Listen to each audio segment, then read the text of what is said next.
अरे कन्हैया बड़ो बेदर्दी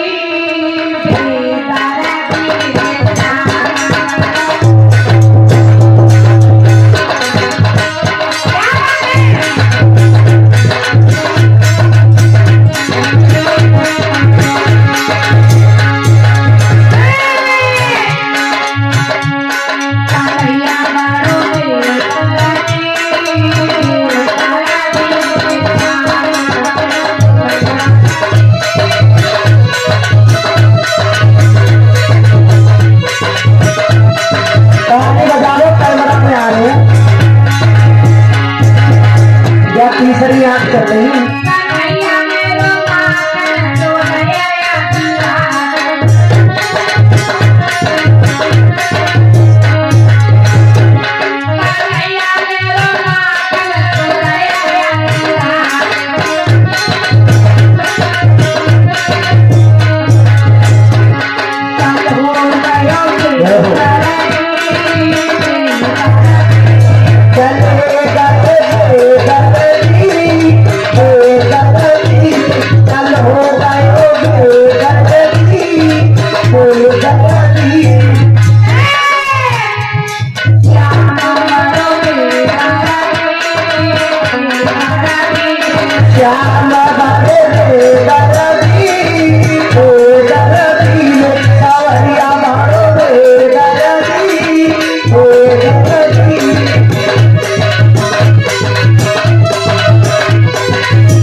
ये कथा कब कहाँ और कैसे और क्यों बनी है? थोड़ा पंखा लगवा दे। जब यही सारा सराई जानेंगे कि ये कथा कब बनी, कैसे बनी, क्यों बनी, तो कथा सुनने का महत्व क्या है? तो पता बेनो गर्मी लग रही, मंजीत को गर्मी लग रही। ये श्रीमद् भागवत कथा ये एक महापुराण है और 18,000 श्लोकों द्वारा ये सुंदर सुशोभित कथा है महाराज।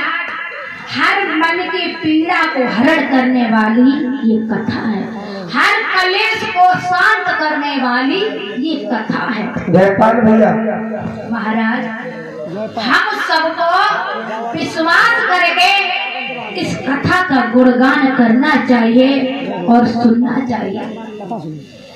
एक समय की बात है दादा, समय सतयुग त्रेता और द्वापर का अंत था।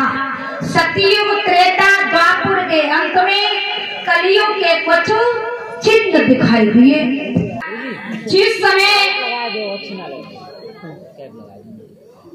व्यास जी ने कहा है ब्रह्मा जी से कि प्रभु आप तो हमारे मन की बात जान चुके हो, मैंने 4 वेद 6 7 और 17 पुराणों की रचना कर दी, लेकिन एक भी पुराण एक भी वेद ऐसा नहीं बना सके जिससे हमारे कलयुग के भक्तों का उद्धार हो सके।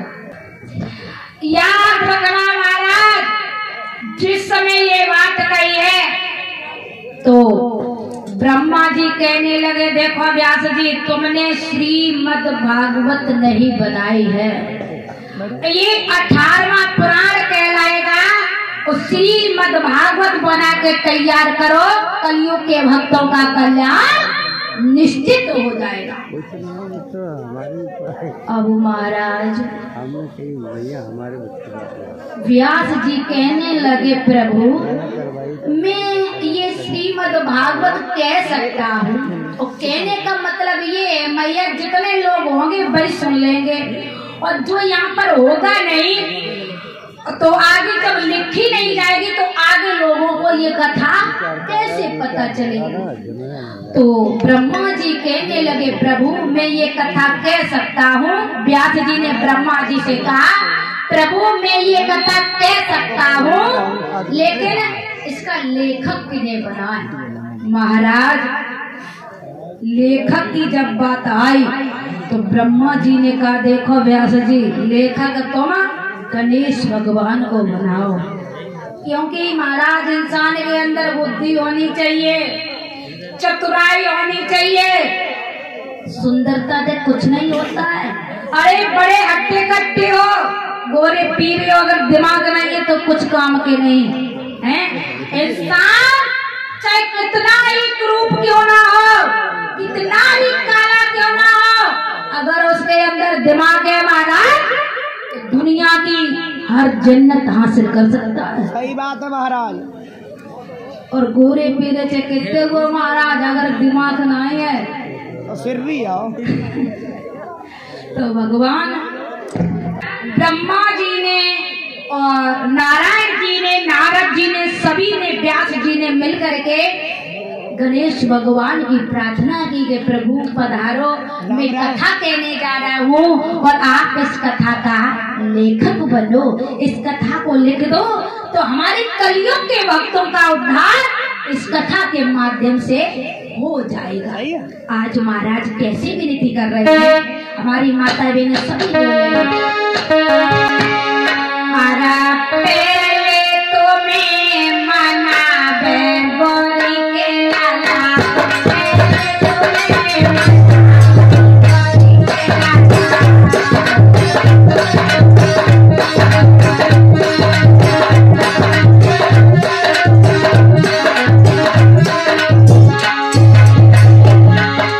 पान चढ़े फूल चढ़े और चढ़े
भगवान पधारे तो महाराज गणेश भगवान में बुद्धि थी माता बहनों, दिमाग बहुत तेज था, शरीर बिल्कुल खराब था, पेट भी इतना बड़ा नाग जैसा, पेट भी गणेश भगवान का बहुत बड़ा, और कान है गोविंद भैया सूप की तरह, कान लगे सूप की तरह, और नाक तो है ही नहीं, शरीर में कुछ अच्छा है ही नहीं, नाक लटक रही जमीन में, नाक की जगह पे सूंड लगी, लेकिन बुद्धि के तेज हैं, बुद्धि के तेज हैं।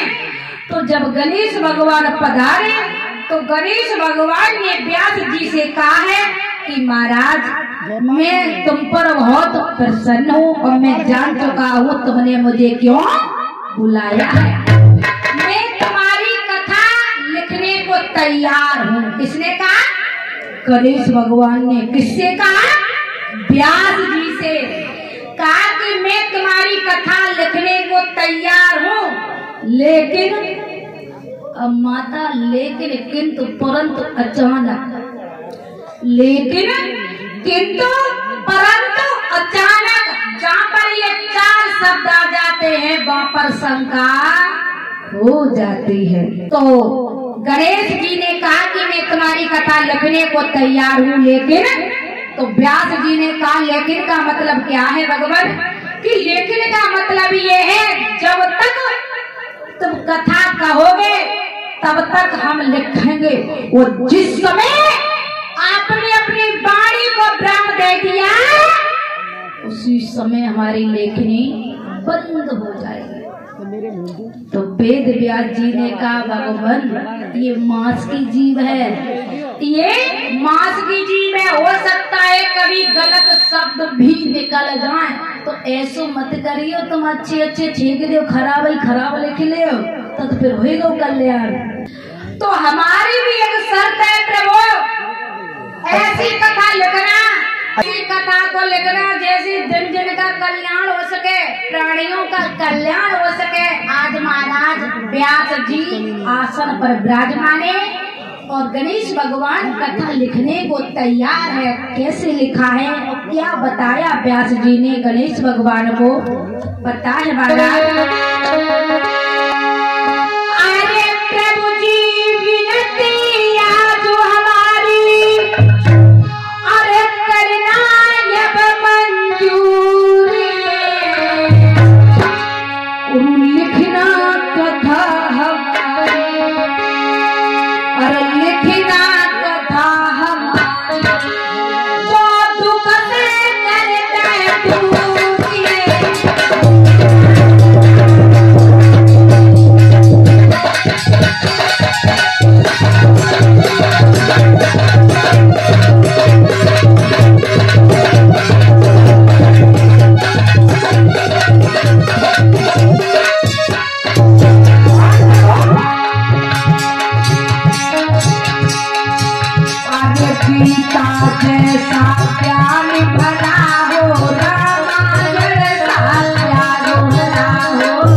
गणेश भगवान ने लिखनी शुरू की, कथा पूरी लिख दी है और लिखने के बाद में महाराज उसी कथा का नाम पड़ा है श्रीमद् भागवत। मतलब लोग 5 मिनट रुक जाओ, खाली हाथ मत जाओ, आपकी होने वाली 5 मिनट। महाराज उसी कथा का नाम पड़ा है श्रीमद् भागवत। श्री माने श्रद्धा भी होती है, लक्ष्मी भी होती है, और मद माने अभिमान का त्याग करना और घमंड का त्याग करना, और भा माने भक्ति, गा माने ज्ञान, बा माने वैराग और ता माने तपस्या। महाराज बताया जाता है जो लोग भाव सहित इस कथा को सुन लेते हैं उनके जन्म जन्मांतरों के पाप नष्ट हो जाते हैं। बताया कहें से खुल जाता भाग जीवन के, और बाके कहें से बलबूती बढ़ जाती है, और बाके कहें से बलबूती बढ़ जाती है, और ताके कहें से तकदीर बदल जाते हैं। मंद मंद ये श्रीमद् भागवत जीवन के भाग्य खोल देती है, और महाराज जो भाव सहित सुनते हैं उनके हमेशा हमेशा के लिए पाप नष्ट हो जाते हैं। एक बात और बताइए दादा, जहाँ पर कथा होती हो तो उन 7 दिनों के अंदर में उड़द की दाल बैगन की सब्जी नहीं खानी चाहिए। इनमें राहु केतु जैसे शनि का प्रकोप पड़ता है, जिससे पूरा पुण्य नहीं मिल पाता है। तो 7 दिन के लिए उड़द की दाल बैगन की सब्जी का परित्याग करना चाहिए। उड़द की दाल बैगन की सब्जी नहीं खानी चाहिए। और महाराज परीक्षक जी के लिए तो ज्यादा ही तरीके नियम है? और भैया मानियो तो मानियो, ना मानो तो तुम्हारी मर्जी है।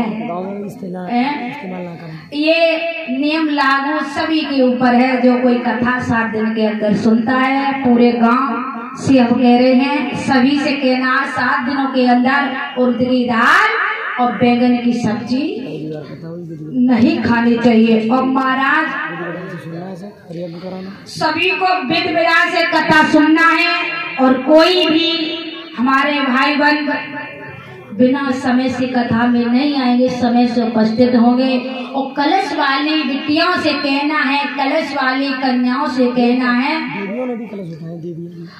जिस किसी ने, हमारी माता बहनों ने, देवियों ने भी कलश उठाए तो उन सभी से कहना है कि सुबह 4 बजे नहीं तो 5 बजे उठ जाइए, और 5 बजे उठ करके नहा धो करके और फिर सो जाइए। ना सोना नहीं है, व्यास गद्दी के परिक्रमा लगाने हैं। कोई बात ना, एक हो तो ये परिक्रमा करवा देंगे। व्यास गद्दी के परिक्रमा लगाने हैं। 5, 7, 9, 11, 21, 51, 108 तक लगाए जाते हैं। आपकी जितनी श्रद्धा हो उतने परिक्रमा लगाना। और हम जब कथा कहने जाते हैं भैया, तब हमारे पास कमेंट आता है, बिटियां कहती हैं दीदी हम परिक्रमा लगाना आता, और 9 की बंदी 10 परिक्रमा लगा जाता, भूल जाता। तो तुम्हारे गांव में दुकान होगी, दुकान जितने परिक्रमा लगा उतनी टॉपी ले आ, और परिक्रमा लगाए गए एक टॉपी ब्याज गद्दी के सामने छोड़ दो। ये बहुत चालू है तो खाल वही अभी। और अगर कुछ नहीं है तो माता बहनों जौ ले आ, जौ 5 अगर परिक्रमा लगाने तो 5 जौ हाथ में रखे लाओ, और एक परिक्रमा लगा के व्यास गद्दी के सामने छोड़ दो, दूसरा लगा के व्यास गद्दी के सामने छोड़ दो। अगर जो नहीं है तो दुकान से कंपट बिस्कुट ताल मखाने जो कोई बिकता है उतने लेकर आओ और परिक्रमा लगा दो। ऐसे गिनती नहीं भूलोगी है। और शाम को और सुबह लोटे में जल भी भर के लाना है, अपने अपने कलश के पास छिड़कना है। और शाम को घी का दीपक आटे का बना करके, ये बना हुआ दीपक नहीं चलेगा, आटे का दीपक बना के अपने अपने कलश के पास सभी कन्याएं और सभी देवियां रखेंगी। इतना काम है आज से। और एक हमारी माता बहने भजन बोलेंगी और भजन बोलने के बाद में 2 लाइनों का, उसके बाद में आरती और प्रसाद। दिला मेरो ले गयो सावरिया और कोड़ी के काले